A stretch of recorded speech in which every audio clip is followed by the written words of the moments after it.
নমস্কার বন্ধুরা, বাংলার যুবসাথী প্রকল্পের ইতিমধ্যে নতুন একটি গুরুত্বপূর্ণ আপডেট উঠে আসলো।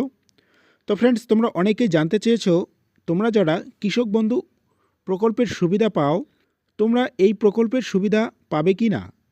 তো ফ্রেন্ডস, ইতিমধ্যেই নতুন যে গুরুত্বপূর্ণ আপডেট তোমরা দেখতেই পাচ্ছ স্ক্রিনে, অন স্ক্রিন যে নোটিশ, যে অফিসিয়াল যে নোটিশ প্রকাশ করা হয়েছে, এখানে তোমরা স্পষ্ট দেখতেই পাচ্ছ, this is also being noted that any candidate enrol in Krishak Bandhu scheme is also eligible for Banglar Yuvasathi scheme.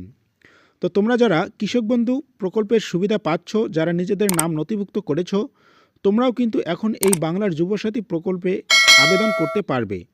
যাদের বয়স 21 থেকে 40 বছর রয়েছে এবং যারা মাধ্যমিক কমপ্লিট করে রয়েছে, তোমরা এই প্রকল্পের সুবিধা নিতে পারো এবং শর্ত আগের যেমনটা ছিল ঠিক সেরকমগুলোই রয়েছে, কোনো পরিবর্তন হচ্ছে না।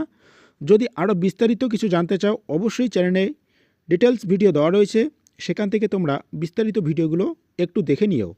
ধন্যবাদ।